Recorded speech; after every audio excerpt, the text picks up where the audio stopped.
നമുക്ക് നമ്മുടെ വളരെ അത്യാവശ്യ യാത്ര ചെയ്യുന്ന മനുഷ്യരുടെയൊക്കെ അത്യാവശ്യ കാര്യങ്ങളിൽ ഒന്നാണ് നമുക്ക് ഇടയ്ക്ക് ഫ്രഷ് ആവുക എന്നുള്ളത്. അപ്പം അത് പെട്രോൾ പമ്പ് നമ്മൾ ആദ്യം ഒന്ന് സുരക്ഷിതത്വം, കാരണം ഒരു പമ്പാകുമ്പോൾ ഒരു സുരക്ഷിതത്വം ഉണ്ടാവും എന്നുള്ളൊരു ബോധം മനുഷ്യന് അവിടെ പോകാൻ. രണ്ട്, സാധാരണക്കാരായ മനുഷ്യര് എല്ലാ ഇടങ്ങളിലും നമുക്കിപ്പോൾ കാണാം, ഒരു 5 കിലോമീറ്റർ ഇടവിട്ട് നമുക്ക് പെട്രോൾ പമ്പുകളുണ്ട്.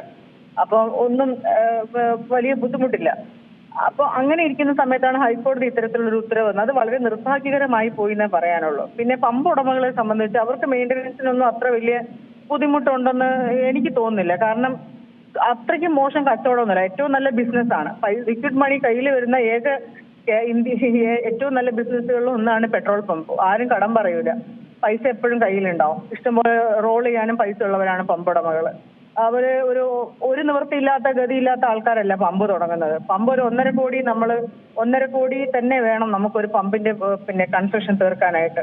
അപ്പോൾ അത്രയും പൈസ ഇൻവെസ്റ്റ് ചെയ്യാനുള്ള ആൾക്കാർ മാത്രമേ തുടങ്ങുന്നുള്ളൂ. അപ്പോൾ അവരുടെ ഭാഗത്തുനിന്ന് അവർക്കൊരു സൗകര്യം ഇവിടെ കിട്ടുന്നു, അവർ കാശുണ്ടാക്കുന്നുണ്ട്. അപ്പോൾ മനുഷ്യർക്ക് എന്തെങ്കിലും ഒരു പ്രയോജനം വേണ്ടേ? നമ്മൾ വെറും ഒരു ബിസിനസ് ആയിട്ട് മാത്രം ജീവിച്ചാൽ പോരല്ലോ, നമ്മളൊരു സാമൂഹ്യ ജീവിയല്ലേ.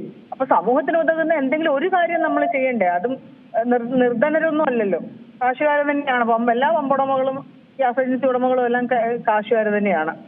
അപ്പൊ അതുകൊണ്ട് അവർക്ക് അത് എലോ ചെയ്യാവുന്നതേ ഉള്ളൂ. വെള്ളമൊക്കെ കോർപ്പറേഷൻ എല്ലായിടത്തും പഞ്ചായത്തുകളും കോർപ്പറേഷനുകളും ഇഷ്ടംപോലെ വെള്ളമുണ്ട്. വെള്ളത്തിനൊന്നും ബുദ്ധിമുട്ടുള്ള സ്ഥലത്തല്ല പമ്പുകളൊക്കെ തുടങ്ങുന്നത്. നമ്മൾ ആദ്യം ഒരു പമ്പിന്റെ സൈറ്റിൽ പോയി ഒരു കൺസ്ട്രക്ഷൻ സ്റ്റാർട്ട് ചെയ്യുമ്പോൾ തന്നെ നമ്മൾ ആദ്യം കുടിവെള്ളവും വൈദ്യുതിയും എടുത്ത ശേഷമാണല്ലോ നമ്മൾ അവിടെ പമ്പിന്റെ ബാക്കി കാര്യങ്ങൾ തന്നെ ചെയ്തു തുടങ്ങുന്നത്. അപ്പൊ അത്രയും ഒരു വെള്ളത്തിന് ബുദ്ധിമുട്ടുള്ള സ്ഥലത്ത് എവിടെയെങ്കിലും പമ്പ് പ്രവർത്തിക്കുന്നതായിട്ട് ഞാനിതുവരെ കണ്ടിട്ടില്ല.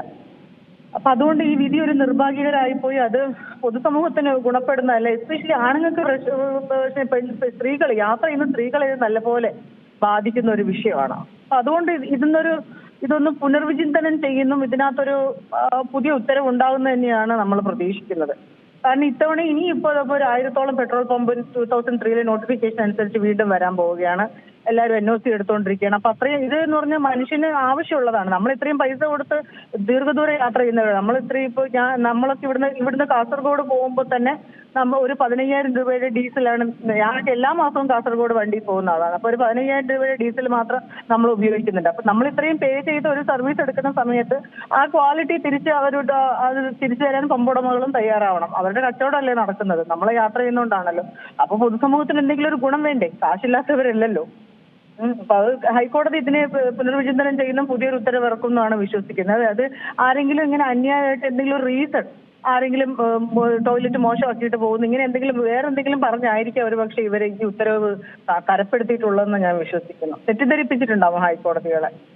അതാണ് ഹൈക്കോടതി തെറ്റിദ്ധരിപ്പിച്ച് നേടിയ ഉത്തരവായിട്ടാണ് ഞാൻ ഇതിനെ കാണുന്നത്. ഏറ്റവും പുതിയ വാർത്തകളും വിശേഷങ്ങളും വിരൽത്തുമ്പിലറിയാൻ സീ മലയാളം ന്യൂസ് എല്ലാ ഡിജിറ്റൽ പ്ലാറ്റ്ഫോമുകളിലും ലഭ്യം.